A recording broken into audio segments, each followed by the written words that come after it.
Next, we have Michael Jemtrud. So Michael Jemtrud is an associate professor of architecture and founding director of the Facility for Architectural Research in Media and Mediation, FARM, at McGill School of Architecture, and he was formerly director from 2007 to 2011. His research and creative activity focuses on investigating the contemporary understanding of technology and culture relative to design practice, from the computational and fabricative to the emergent and the ecological. So, thank you for Orit and the Goethe-Institut and everyone for having us here. It's been a great morning so far. I'm going to present a project that has pretty much gobbled up my life for the last 18 months. It's the Solar Decathlon competition. It's the one that's being held in China. I think it touches upon several of the points that have been discussed by my colleagues here. I'm coming here today, though, as really a practitioner. I've had very little time to reflect or put on my philosophical hat, but I'm hoping that after this week, I'll be able to do that, because I should actually be at the site right now. We're dismantling this project today, although the crane hasn't arrived for my frantic texting that's coming in. So a little bit on the Solar Decathlon. I don't know how many of you are familiar with it, but it's something that the Department of Energy started in 2002. It was the first competition in the States, and they've sort of franchised it. So there's different countries and different regions that have been doing it for the last few years. This is China's second competition. And of course, the Chinese do it a bit differently than everyone else. It's a much compressed time frame. It's 18 months from beginning to end. And it's design build, you're raising money and financing all at the same time.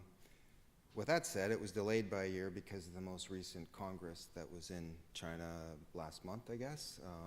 And so, but we stayed on our schedule pretty much and are going to be storing it and shipping it. The competition actually is until July 15 next year.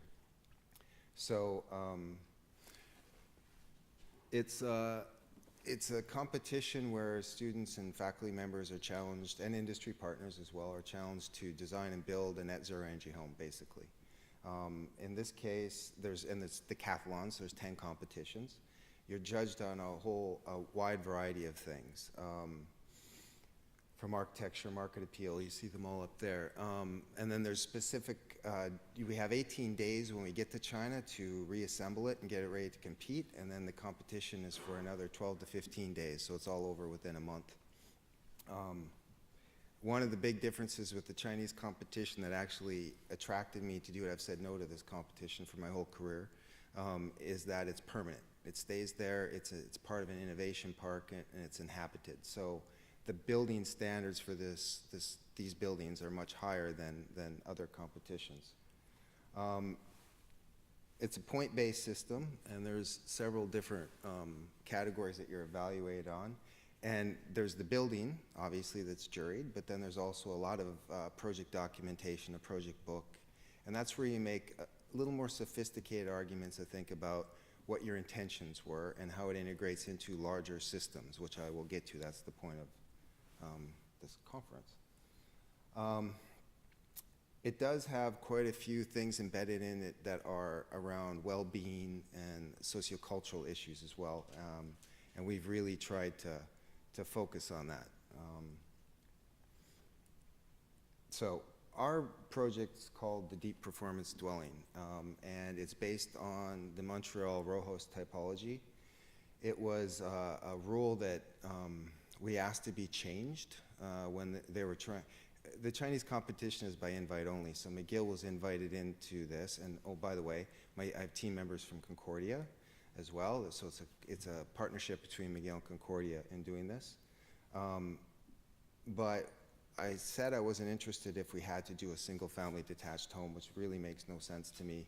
And I know for a fact it's even illegal in China to build single-family detached homes in several parts of it. So it's a challenge working with the organizers over there, but one thing is for sure they're accommodating. So the next day the rule was changed. So it's actually the first entry into the Solar Decathlon that is a truly urban model.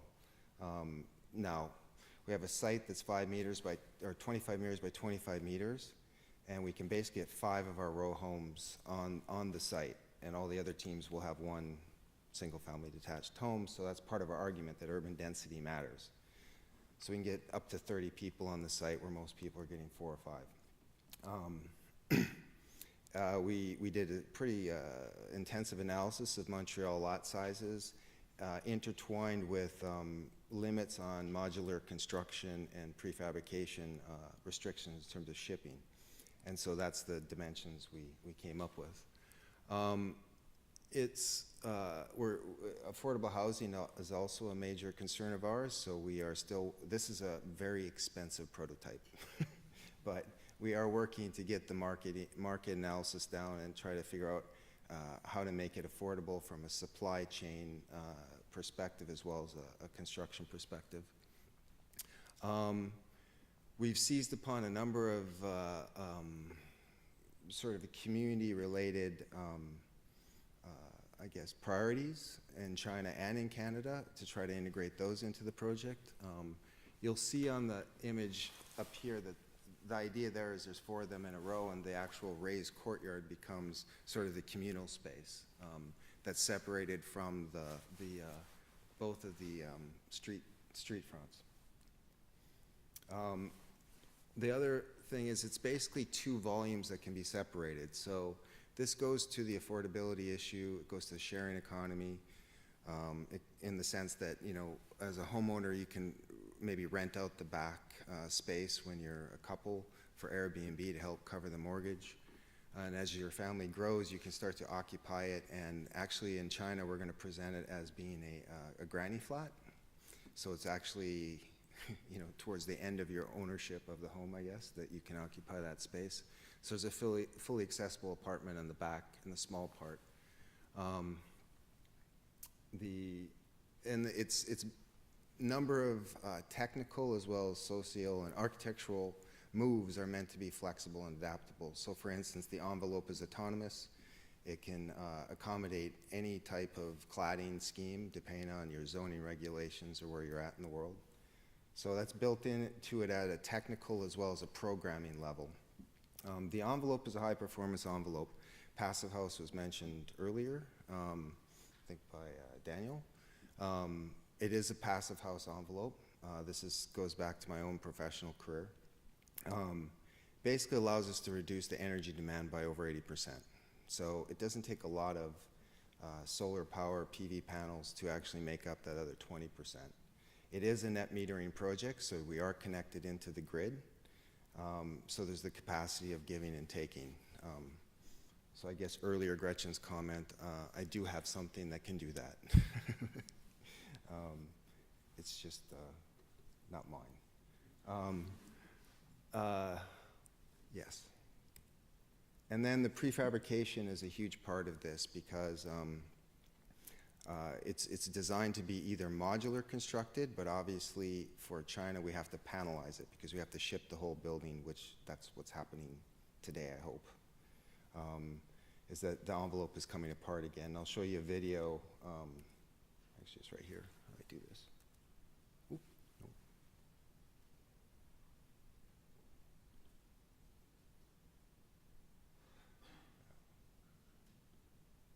This is just the original assembly. It went up in about 5 days. We're thinking we're gonna be able to get it up in 2 days in China, 2 long days. We can work from 7 until midnight. But this took longer because of a lot of weather problems in the spring, but it also, all the panels were unorganized, so it took us a long time to find all the right panels and put them up. One of the main criteria for a passive house envelope is airtightness, and this goes to air quality and comfort and energy efficiency instead of a leaky building. And we didn't completely assemble the building, but we still hit well below the standards for gaining passive house certification. So it's going to be a very efficient home. We don't have a lot of images that are public because it is a competition. The competition doesn't allow us to disseminate them, but I'm going to show as many as I can. It was a pretty extraordinary experience. And it's basically just glued and screwed together, which is little different construction methods than I've ever used before in my life, so I'm gonna go into this. So this is kind of what it looked like about a month and a half ago. It's a very Quebec building, and about 90% of the products are from Quebec, and most of them are wood. So that feeds into our sort of renewable resource narrative as well. It's a 2,000 square foot building, so it's pretty big. And we went through all the typical, with our Concordia colleagues in particular, some of the building simulations. We used our own design packages in designing it from the architecture team. The resource management goes to water and energy. We have a probably overly complicated building integrated photovoltaic thermal system that you actually don't need for this kind of an envelope, but again, it's kind of a research project that provides all of the heating, cooling resources as well as the energy.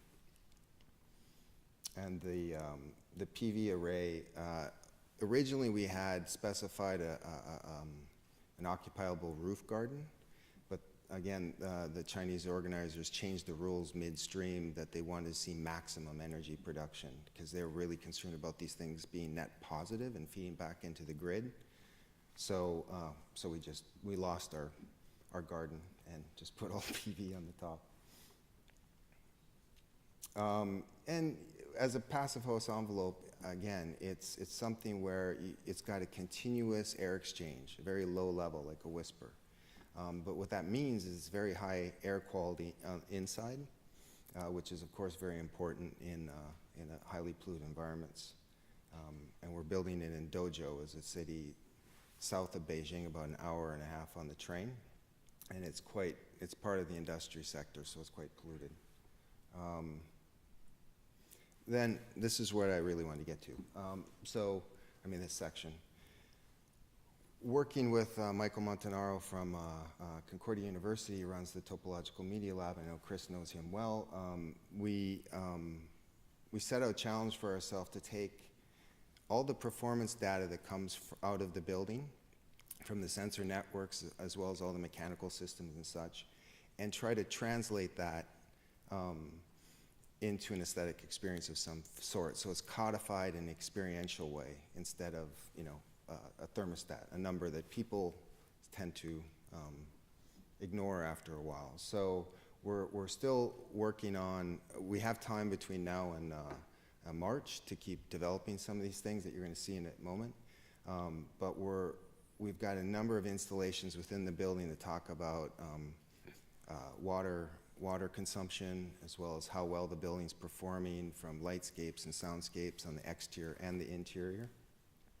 And it is integrated, or will be integrated, with a smart home system, which one of the debates we're constantly having is how much automation is enough, and at what point could it become detrimental to raising awareness around climate change and your own behavior and practices. So we're always having that conversation, trying to mitigate that, because there's some physical interaction with the home that we still want to have possible, that not everything is automated. Okay, anyhow, it's a conversation we're having, and we're working through it as a practice, not just as a conversation. And again, we are using some smart home technologies. This is a bit dated. We probably won't be using this technology. These are some of the installation prototypes. So some of them, for instance, the one on the left is called Liquid Light, and that's going to be an installation over the sink where the rapidity of the water circles that are being made goes to how much water you've consumed. So if you're over your limit, they're going to be faster. If you're on target, it's a nice, gentle sort of flow. And then our primary partner in the project is Hydro-Quebec.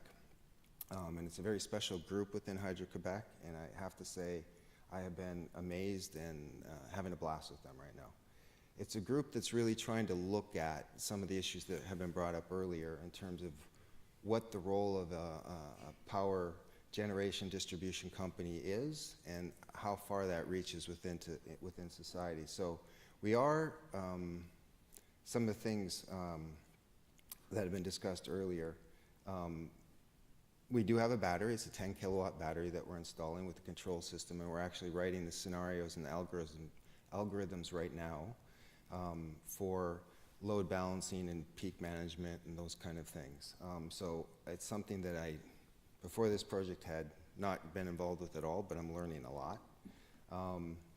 It's a pretty extraordinary system, and like I said, it's a net metered project, so we are giving back to grid and also taking from it. But the basic idea is we go offline during the peak times, because this battery basically can, if the power goes out completely and we restrict usage of like washers and dryers and things like that, it could run the house for 3 days without any grid connection.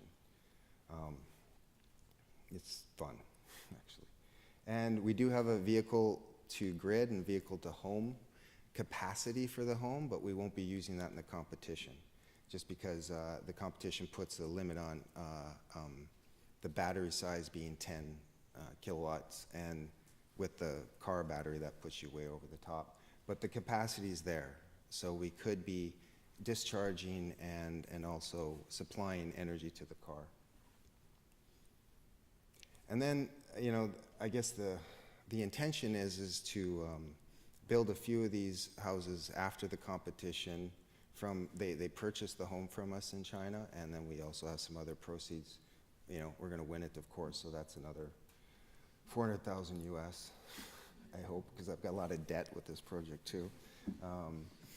But the idea is to build a few homes here in Montreal as a living lab, give them away to families in need, but part of the deal is to really use it as a research project and monitor it and play with it a little bit, tweak it a bit with an actual scenario. I go to these campuses that have these buildings set up, and they're constantly testing things on them, but it's a little more, often it's a little more than industry sort of exchange. It's not real life. So that's the idea, that we come back and we start to do this. And there has been quite a bit of interest here and in China to replicate it a few times. And it's quite flexible, so I think we can. So there will be a life after it, but right now we're just really focused on getting it done and stored and packed and shipped to China. Shipping a building to China, I'm finding out, is a lot more difficult than I first imagined. But so that's it.